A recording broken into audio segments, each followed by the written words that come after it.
इस वक्त पूरी दुनिया की नजरें अफगानिस्तान के सियासी मामलात पर हैं, क्योंकि अमेरिका की अफगानिस्तान से वापसी के बाद तालिबान की क़यादत नई हुकूमत के क़याम के लिए सर जोड़कर बैठ गई है और तालिबान रहनुमाओं का अब दावा है कि अगले चंद दिनों में नई हुकूमत के क़याम का ऐलान कर दिया जाएगा और इस हुकूमत में वो चेहरे शामिल नहीं होंगे जो गुज़िश्ता 20 साल के दौरान हुकूमतों का हिस्सा रहे हैं। और अगर ये दुरुस्त है तो तालिबान की नई हुकूमत में अफगानिस्तान के कई अहम सियासी रहनुमाओं के लिए हुकूमती दरवाजे बंद हो जाएंगे। अफगान तालिबान के कतर में सियासी दफ्तर के नाइब और मुज़ाकराती टीम के रुकन शेर मोहम्मद अब्बास ने BBC पश्तो रेडियो को इंटरव्यू देते हुए दावा किया है कि नई हुकूमत का ऐलान 3 दिनों तक हो जाएगा। ये एक इंक्लूसिव हुकूमत होगी और अफगानिस्तान के तमाम अक़वाम की नुमाइंदा होगी। वो चेहरे जो गुज़िश्ता 20 बरस में किसी न किसी शक्ल में हुकूमत में रहे हैं वो हमारी हुकूमत में नहीं होंगे। कोई शक नहीं है कि नई हुकूमत में ख़वातीन की काफ़ी तादाद होगी, लेकिन ये नहीं कह सकता कि वो बड़े मंसूबों पर फाइज होंगी या नहीं। हमें यकीन है कि सब इस हुकूमत को तस्लीम करेंगे, क्योंकि 20 बरस बाद अफगानिस्तान में अमन कायम हुआ है। दुनिया को भी चाहिए कि वो इस सूरत हाल से फ़ायदा उठाएं और हमारी हुकूमत को तस्लीम कर लें। इसके अलावा तालिबान रहनुमा इनामुल्लाह का कहना है कि तालिबान लीडर मुल्ला हैबतुल्लाह नई हुकूमत के भी लीडर होंगे। अफगानिस्तान के आइन पर तकरीबन काम हो चुका है और काबीना से मुताल्लिक भी ज़रूरी बातचीत हो गई है और जिस इस्लामी हुकूमत का ऐलान किया जाएगा वो लोगों के लिए एक मिसाल होगी। सिर्फ यही नहीं, आज तालिबान ने कंधार में अपनी ताकत का मुजाहरा भी किया और जब्त किए गए अमरीकी हथियार और फौजी गाड़ियों के साथ परेड किया, जिसमें अमरीकी फौजी गाड़ियां हमवीज़ भी शामिल थीं। अब देखना होगा कि तालिबान कब हुकूमत का ऐलान करेंगे और कौन कौन तालिबान की हुकूमत का हिस्सा बन पाएगा, क्योंकि अब तक अफगानिस्तान में तालिबान मुखालिफ ग्रुप्स और तालिबान के दरमियान मुज़ाकरात कामयाब नहीं हुए हैं और पंजशेर अब भी तालिबान के खिलाफ मुज़ाहिमती तहरीक का गढ़ बना हुआ है, जहां अहमद शाह मसूद के बेटे अहमद मसूद अशरफ गनी हुकूमत के नायब सदर अमरुल्लाह सालेह और अशरफ गनी हुकूमत के वज़ीर दिफा बिस्मिल्लाह खान अब भी मौजूद हैं और वहां से मुख्तलिफ तफसीलात भी सामने आ रही हैं। साबिक वज़ीर दिफा बिस्मिल्लाह खान ने दावा किया है कि पीर की शब पंजशेर पर तालिबान का हमला नाकाम बना दिया गया, जिसमें 34 तालिबान हलाक और 64 जख्मी हुए। अवाम को परेशान होने की ज़रूरत नहीं है, जबकि तालिबान ने ऐसी किसी हलाकत की तस्दीक नहीं की है और तालिबान रहनुमा अमीर खान मुत्तकी ने पंजशेर के लोगों के लिए ऑडियो पैगाम भेजते हुए मौका अख्तियार किया है कि पंजशेर मामले के हल के लिए मुज़ाकरात में ताहाल पेशरफ नहीं हो सकी है। हमने कोशिश की कि बातचीत के जरिए पंजशेर का मसला हल करें, लेकिन ये मुमकिन नहीं हो सका और अब जब बातचीत नाकाम हो गई है तो तालिबान ने पंजशेर को मुहासरे में ले लिया है। पंजशेर में अब भी ऐसे लोग मौजूद हैं जो पुरअमन तरीके से मसले का हल नहीं चाहते। पंजशेर के अवाम पुरअमन हल के लिए मुज़ाहिमती मुहाज के अफराद को राज़ी करें। तालिबान पंजशेर मामले को अब भी पुरअमन तरीके से हल करना चाहते हैं। अफगानिस्तान का मामला एक मरहले में और अहम मरहले में दाखिल हो चुका है। तकरीबन तमाम अफगानिस्तान पर तालिबान का कब्जा है, उन्हें किसी मुज़ाहिमत का सामना नहीं करना पड़ा है सिवाय पंजशेर के एक छोटे से इलाके के। और इस वक्त अफगानिस्तान के मामले पर ना सिर्फ तालिबान को दबाव का सामना है बल्कि अमेरिका भी तनकीद की जद में है, मगर अमेरिकी सदर बाइडेन अपने फैसले पर कायम हैं, इसका क्रेडिट ले रहे हैं और काबुल पर अफगान तालिबान के अचानक कब्जे की जिम्मेदारी भी वो अशरफ गनी की हुकूमत पर डाल रहे हैं। और इस अहम मरहले पर अमेरिकी सदर जो बाइडेन और अफगान सदर अशरफ गनी के दरमियान काबुल पर तालिबान के कब्जे से पहले जो आखिरी बातचीत हुई थी उसकी तफसीलात भी आलमी मीडिया पर शाया हो गई हैं, लीक हो गई हैं। बरतानवी खबर रसाई इदारे रॉयटर्स ने सदर बाइडेन और अशरफ गनी के दरमियान होने वाली बातचीत की ट्रांसक्रिप्ट और ऑडियो तक रसाई हासिल कर ली है, जिसके मुताबिक 23 जुलाई को अमेरिकी सदर बाइडेन और अफगान सदर अशरफ गनी के दरमियान 14 मिनट तक टेलीफोनिक रब्ता हुआ, मगर इस रब्ते से बिल्कुल ये वाज़ेह नहीं हो रहा है कि दोनों लीडरान किसी भी मुमकिन खतरे या काबुल के कब्जे से मुतालिक बाखबर थे या इस हवाले से तैयार नजर आ रहे थे। 23 जुलाई को यह रब्ता हुआ, जबकि 15 अगस्त को तालिबान ने काबुल पर कब्जा कर लिया और अशरफ गनी सदारती महल से भागकर बैरून मुल्क फरार हो गए। यानी इस टेलीफोनिक रब्ते और तालिबान के कब्जे में सिर्फ 23 दिनों का फ़र्क है। दोनों रहनुमाओं के दरमियान क्या रब्ता हुआ उसकी तफसीलात सामने आ चुकी हैं। अमरीकी सदर बाइडेन ने 23 जुलाई के टेलीफोनिक रब्ते में अशरफ गनी से कहा कि हम फ़िज़ाई मदद जारी रखेंगे अगर हमें पता चले कि हिकमत अमली क्या है। आपके पास बेहतरीन मुसल्लह फ़ौज है जो 3 लाख पर मुश्तमिल है और उनमें जंग लड़ने की सलाहियत मौजूद है, जबकि दूसरी तरफ सिर्फ 70 से 80 हज़ार तालिबान हैं। बाइडेन ने अशरफ गनी से मजीद कहा कि मुझे लगता है कि जो दुनिया और अफगानिस्तान के कुछ इलाकों में तासुर है वो ये है कि तालिबान के खिलाफ जंग में चीज़ें सही से नहीं हो रही हैं, हमें इस तासुर को दुरुस्त करने की ज़रूरत है। सदर बाइडेन ने अशरफ गनी से मजीद कहा कि अगर अफगानिस्तान के अहम सियासी रहनुमा एक प्रेस कॉन्फ्रेंस करें और नई फौजी हिकमत अमली की हिमायत करें तो इससे तासुर बदल सकता है। जब बाइडेन ने अशरफ गनी को प्रेस कॉन्फ्रेंस में हामिद करज़ई को शामिल करने के लिए कहा तो साबिक सदर अशरफ गनी ने इस तजवीज़ को मुस्तरद करते हुए कहा कि हामिद करज़ई करामत साबित नहीं होंगे और अब वक्त बहुत अहम है, हम हर शख्स को नहीं ला सकते। हमने करज़ई के साथ महीनों तक कोशिश की और आखिरी दफ़ा मेरी और करज़ई की मुलाकात 110 मिनट तक जारी रही और वो मुझे बुरा भला कहते रहे और इल्ज़ाम लगाते रहे कि मैं अमेरिका का गुलाम हूँ। सदर बाइडेन ने अशरफ गनी से कहा कि हम जंग जारी रखेंगे, सियासी तौर पर भी, मुआशी तौर पर भी, ताकि इस बात को यकीनी बना सकें कि न सिर्फ आपकी हुकूमत बरकरार रह सके बल्कि उसमें इस्तेहकाम पैदा हो।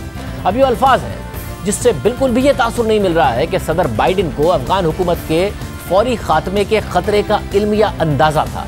मगर सबसे अहम सवाल यह है कि अशरफ गनी और सदर बाइडेन के दरमियान होने वाली ये बातचीत लीक किसने की, किसकी मंजूरी से की? क्योंकि इस ऑडियो लीक से ये तासुर मिल रहा है कि अमरीकी सदर को तालिबान की जारियत का अंदाज़ा तो नहीं था और ना ही कोई तैयारी इस हवाले से नजर आ रही थी। अशरफ गनी की हुकूमत चंद दिनों में गिर जाएगी इसका अंदाज़ा नहीं नजर आ रहा है और यही तासुर अमरीका मुसलसल देता आ रहा है कि वो तैयार थे मगर गलती अशरफ गनी हुकूमत की थी। और अमरीकी इनखला के बाद जब सदर बाइडेन मुल्क के अंदर और बाहर दोनों तरफ से तनकीद की जद में आए और उन्हें दबाव का सामना करना पड़ा, तब भी वो अपने फैसले पर खड़े रहे, गलतियों का सारा मलबा अशरफ गनी हुकूमत पर डालते रहे।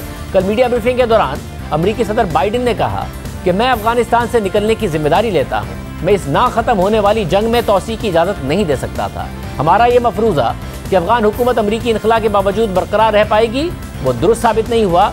हम तो उस वक्त भी तैयार थे जब 20 सालों तक जंग लड़ने वाली और हज़ारों जानें देने वाली अफगान सिक्योरिटी फोर्सेज इतना मुकाबला नहीं कर सकी जितनी उनसे तवक्को की जा रही थी। हम उस वक्त भी तैयार थे जब अफगानियों ने अपनी हुकूमत को ख़त्म होते हुए और बदउनवानी और करप्शन के इल्ज़ामात में गिरे सदर को फरार होते और मुल्क को तालिबान के हवाले करते देखा।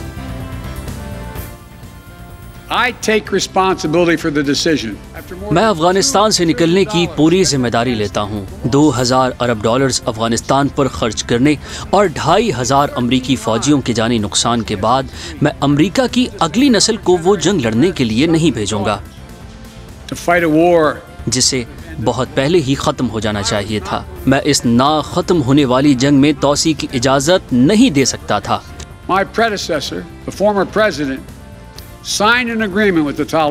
साबिक सदर ट्रंप ने तालिबान से मुआहदा किया और इस पर दस्तखत किए कि 1 मई तक अमरीकी फ़ौज को अफगानिस्तान से निकाला जाएगा और अप्रैल को मैंने फैसला किया कि इस जंग को ख़त्म करूँगा। और ये मफरूज़ा कि अफगान हुकूमत अमरीकी इनखला के बाद भी बरकरार रह पाएगी वो दुरुस्त साबित नहीं हुआ। हम तैयार थे जब 20 साल तक जंग लड़ने के बावजूद अफगान सिक्योरिटी फोर्सेस तालिबान का सामना नहीं कर सके जैसा कि उनसे तवक्का की जा रही थी। हम इस वक्त भी तैयार थे जब अफगानियों ने अपनी हुकूमत का खात्मा होते देखा और बदउनवानी और करप्शन में गिरे अपने सदर को फरार होते और मुल्क को तालिबान के हवाले करते देखा, जिससे वहाँ मौजूद अमरीकी और इत्तेहादी अफवाज के खतरात में इजाफा हुआ। सदर बाइडेन वाज़ेह तौर पर ये तासुर दे रहे हैं कि अमेरिका इस इनखला से मुतालिक जो कर सकता था उसने किया और अशरफ गनी हुकूमत ही तमाम नाअहलियों की जिम्मेदार है। लेकिन सवाल अब भी अमरीकी इंतज़ामिया पर उठ रहे हैं, सदर बाइडेन पर उठ रहे हैं, क्योंकि अगर तालिबान की हुकूमत में अफगानिस्तान मुस्तहकम नहीं हुआ और मज़ीद सिक्योरिटी खदशात पैदा हुए और अमरीका समेत मगरबी ममालिक में दहशतगर्दी के खतरात बढ़े तो सवाल अशरफ गनी से नहीं बल्कि सदर बाइडेन से होगा। उनकी लेगेसी के हवाले से सवाल उठ रहे हैं, उन्हें दबाव का सामना है। रिपब्लिकन पार्टी उन पर तनकीद कर रही है। सीनियर अफगान सहाफ़ी समीउल यूसुफ़ज़ई हमारे साथ मौजूद हैं। समीउल यूसुफ़ज़ई साहब बहुत शुक्रिया। साहब, इस वक्त तालिबान ये इंदिया दे रहे हैं कि 2 से 3 दिन के अंदर वो हुकूमत का ऐलान कर देंगे। ये भी कह रहे हैं कि जो गुज़िश्ता 20 साल में हुकूमत का हिस्सा रहे वो हुकूमत में नहीं होंगे, मगर साथ में ये भी कह रहे हैं कि इंक्लूसिव हुकूमत होगी, यानी कि मुख्तलिफ तबकों की उसमें नुमाइंदगी होगी। आपको लग रहा है कि एक ऐसी हुकूमत का ऐलान करने में कामयाब हो जाएंगे जिस पर सब मुत्तफिक हों और आगे जाके मज़ीद लड़ाइयाँ ना हो रही हों? मेरे ख्याल में तालिबान ने पहले भी यही जो रहनुमा थे वही यही इजहार कर रहे थे कि ये बिल्कुल तालिबान की हुकूमत है, इसलिए कि वो कह रहे कि हमने बज़ोर ताकत ये हुकूमत और काबुल हासिल किया है। अगर मुज़ाकरात के थ्रू कुछ हासिल करते तो फिर तो चांस बन रहा था, लेकिन तालिबान का ख्याल है कि हम अपनी हुकूमत बनाएंगे, हमारी अपनी पॉलिसियाँ होंगे, हम एक मजबूत हुकूमत उस वक्त पे बना सकते हैं जब ये हमारी हुकूमत हो।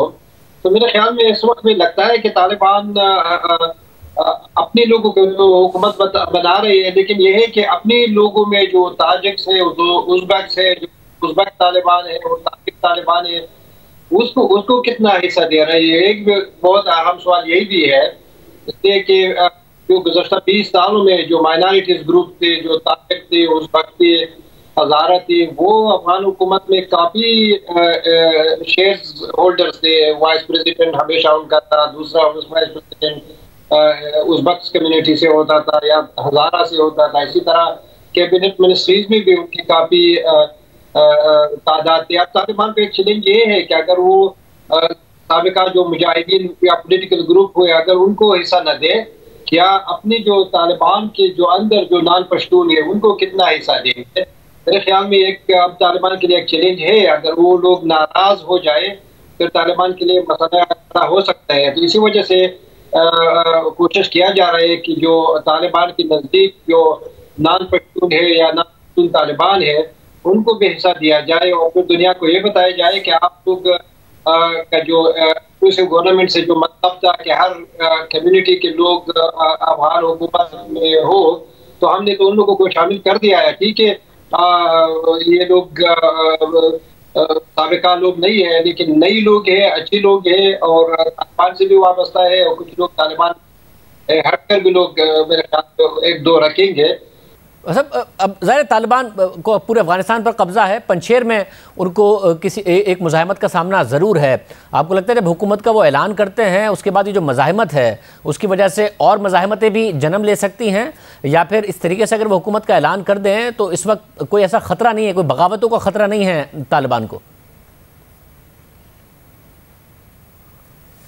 और मेरे जो मालूमात है या जिन लोगों से मेरी बात हो रहे हैं तालिबान कॉन्फिडेंस ख्याल है कि अब हमारे खिलाफ कोई चैलेंज करने वाला अफगानिस्तान मौजूद नहीं है। एक हद तक वो ठीक भी कह रहे हैं कि गुज़श्ता 20 सालों में हुकूमत दी कि अफगानिस्तान उसमें हर कौम के नुमाइंदगी दी गई थी, उनको काफी दिया गया था। जनरल दोस्तम थे, मुहक्किक थे, डॉक्टर अब्दुल्ला थे, सबकी मिक्स हुकूमत थी लेकिन उसने भी कोई खास कामयाबी पोलिटिकली नहीं दिखाई। तो कह रहे हैं कि अगर हम एक ही हुकूमत बनाए, एक ही ग्रुप हो तो उनका इम्प्लीमेंटेशन आसान होगा। हमें नहीं समझता कि ये पंशेर का जो रेजिस्टेंस है वो कोई बहुत बड़ा उनको एक मिल जाएगा या बहुत बड़ा वो अपने जो ग्रुप से उसको वसत देंगे। इस वक्त तालिबान का सिक्का इस वक्त कामिल तौर पर अफगानिस्तान में राइज है और मैं नहीं समझता कि कोई भी ग्रुप अगर तालिबान को चैलेंज करने की कोशिश करे वो कामयाब होंगे, क्योंकि तालिबान बजूरी ताकत काबुल पे कब्जा कर चुके हैं और अपना जो रोब और दबदबा है सब ग्रुप्स पर बिठाते हैं। तो मेरे ख्याल में इस वक्त लगता नहीं है कि ये जो रेजिस्टेंस चल रही है वो लंबी मुद्दत तक कोई बहुत बड़ा सरदर्द बन जाए तालिबान के लिए। बहुत शुक्रिया।